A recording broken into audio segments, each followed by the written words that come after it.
Yes, sir. You can continue.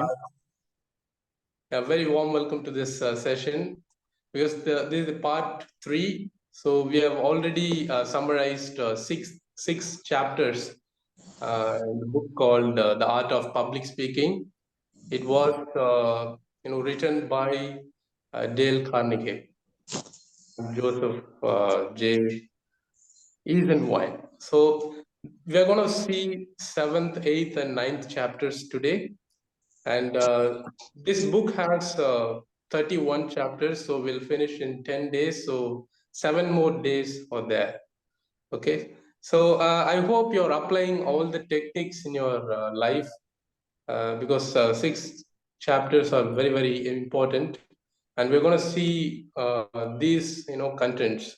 The first one is efficiency through inflection. What is the meaning of inflection? We'll see to it. And the second one is concentration in delivery, and third one is force. So these are the 3 chapters that we are going to see today. So if you have any queries or if you have any doubts, you can put it in the chat box. Okay. The first one is efficiency through inflection. We saw the pitch, the pace, the pause. All right. So now it's time to look at the inflection. So what is the meaning of pitch? The pitch means the way we sound within the sentence. So which word we need to pitch very high or very low, and the pace is the speed of the sentence, right? So how you are going to say the sentence at high speed or lower speed, like that, and the pause is within the sentence where we are going to pause. So now inflection means within a word we are going to give a pitch. So within a word. So for example, you all know about this song, right? So my heart will go on, from Titanic movie, right? So every night in my dreams, I see you, I feel you. So the line goes like this. So if you uh, give this inflection in each word, it gives sense. Every night in my dream, I see you, I feel you. So that feel word, so it has this inflection sound. So within a word, within a word, you stretch the word itself. I feel you. So everybody, so it won everybody's hearts. So it also won Oscar Award, I believe. So each song, has this inflection thing. So which is why this has an impact. And if you want to stress a word itself, that will make an impact in others. So let's see what are the words and how we can impact others. So a change in or addition to the form of a word that shows a change in the way it is used in sentences. So sometimes we use this kind of words, like try saying this: we fail. We normally say we fail. So if you want to know, the team is failed in the sports, so you try to say we fail. You're giving more importance to that word fail, so that others will first they'll get demotivated, and after that they will think that they have to win the game, or they have to win in any sort of situation. So we fail. So it's saying that okay, now we have failed, next time we have to win. So that word will keep reminding us, the word itself. The change of pitch within a word is even more important. So which is why I told you in the song, within a word, the pitch changes, the whole meaning changes, and it will attract others, and it will also motivate others to do something within a word. It's not so much what you say as how you say it. So which is why the inflection is very, very important. Efficiency, through inflection, the way to master inflection is to first observe, then experiment and practice. This is how, in the public speaking also we do this. First you observe, then you experiment, then you practice, right? So when if you don't observe or experiment or practice, will be, staying the same situations. So we keep saying that I need to improve my public speaking skill, or I need to improve my public speaking skill. We know we keep saying this, but uh, we'll never succeed a bit, even a 1%, right?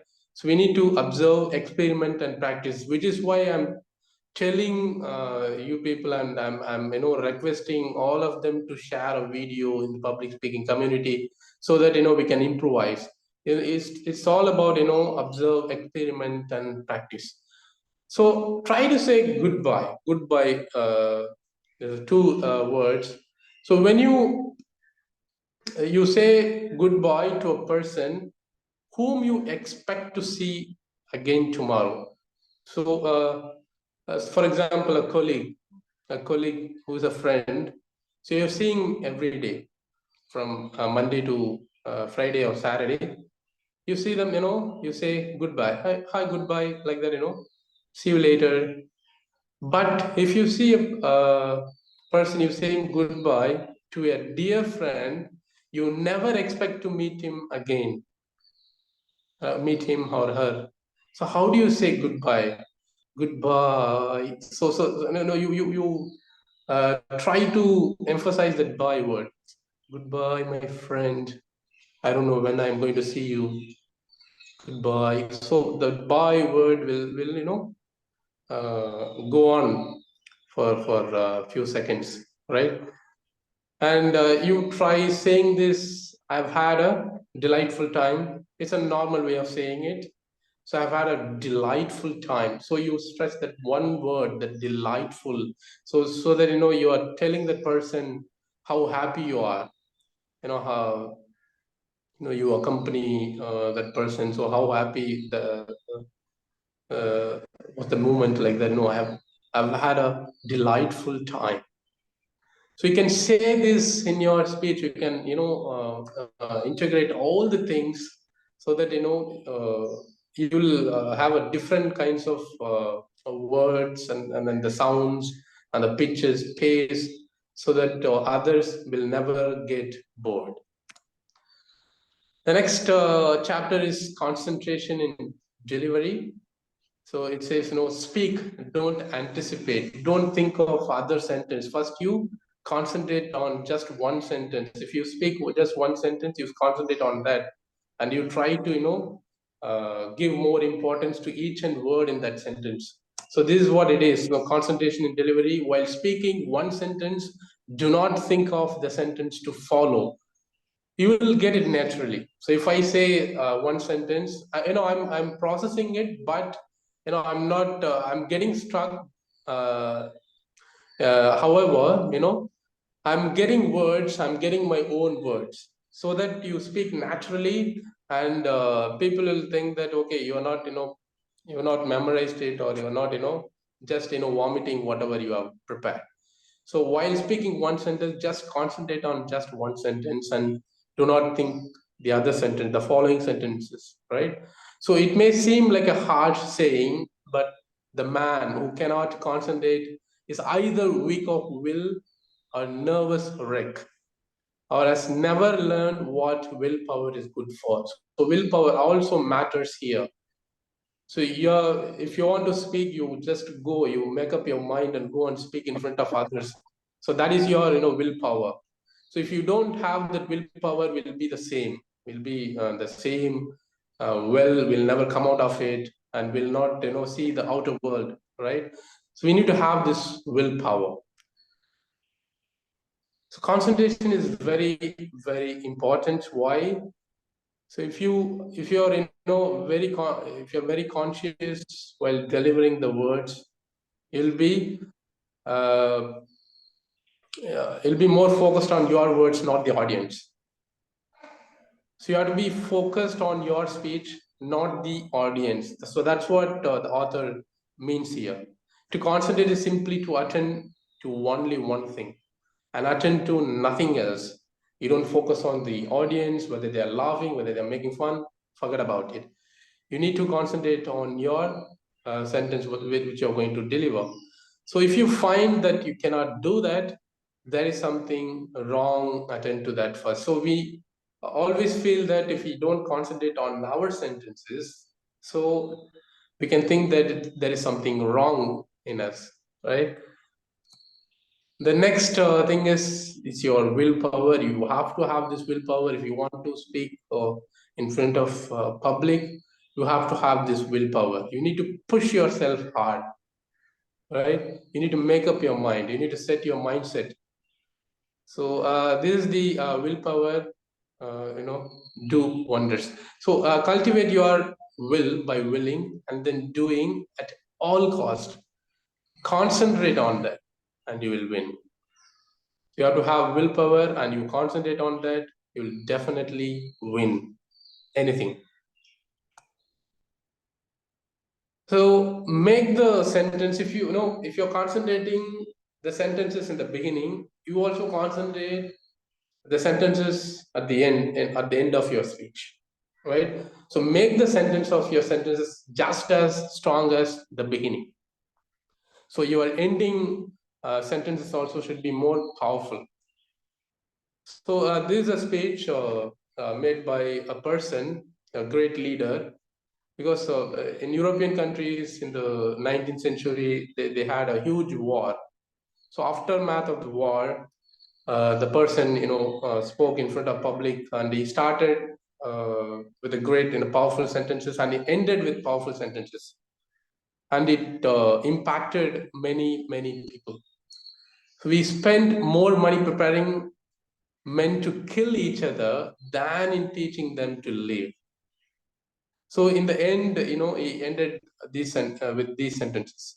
We pray for love, but prepare for hate. We preach peace, but equip for war. So this made an impact, and this made people to stop the war and make peace.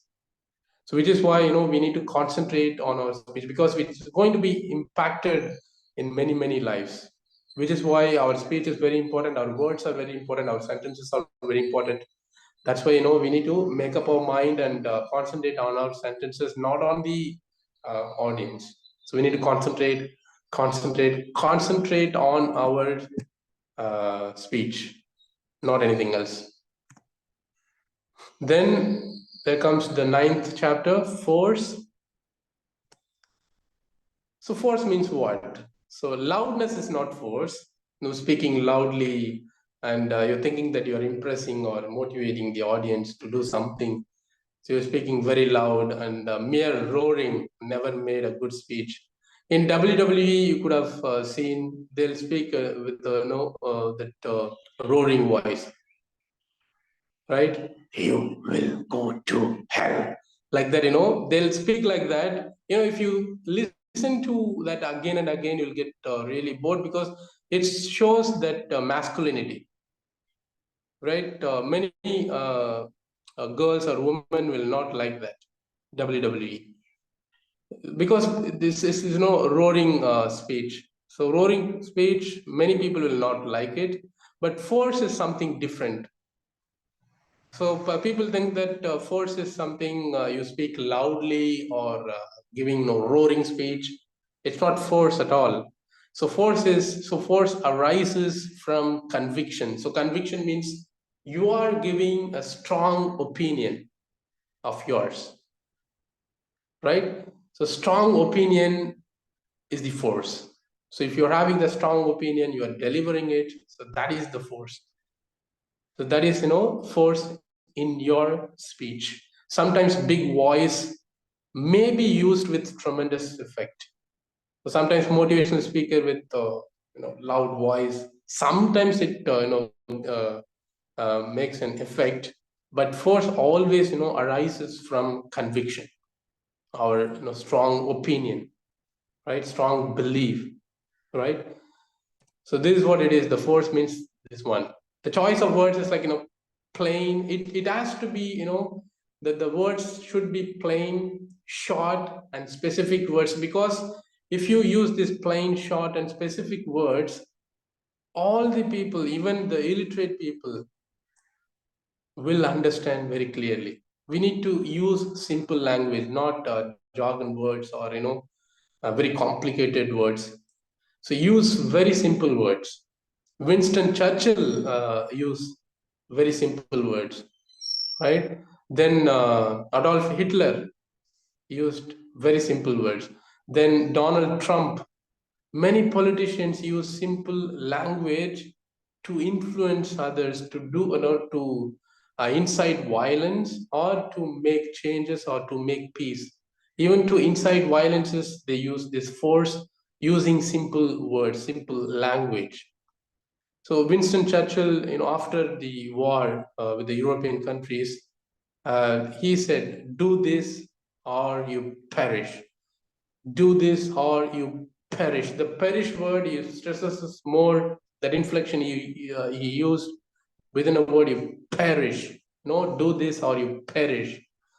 We can also use in our speech. Please use this inflection, pitch, pace, pause in your speech. You practice that, and he also says never, never, never give up. He stresses this never, never, never, because he used for 3 times to uh, create change or to make a change in others. And everybody applauded, and and also forces produces emotional tension. It makes emotional connection, very strong connection, if you use force in your speech, right? So he's never, never, never give up. He uses even more stressful way, right? So if you use this words, and then many soldiers will have this energy, will they'll get back their energy, and they'll fight back very strongly, right? So never, never, never give up. So you can use this inflection, pitch, everything. Force is a silent lightning. It's a silent lightning. Lightning is more powerful. It will silently impact you or silently push you somewhere. So that is why we need to use force. So force is nothing but telling a lot of truth, right? So there is much truth in such on appeal, but not all the truth. Clearness, persuasion, beauty, simple statement of truth are all essential. So truth means, it differs from person to person. If I believe God exists, that is my truth. Okay, yes, God exists. If I believe God doesn't exist, I have to strongly believe. If I strongly believe that, that is my truth. Yes, God doesn't exist. So you need to, if you're very strong in your opinion, if you're very strong that that is your truth, you can say it with force in front of others. 1 or 2 people will change, obviously, out of 100 or 200. Obviously, around 10 people will change from your speech, if you use force in your speech. Yeah, that is all, friends. That's what I wanted to summarize. Thank you all so much for listening, and you can give your feedback. Thank you so much again. It was a power packed session and quick session. Thank you so much, sir, for this wonderful session.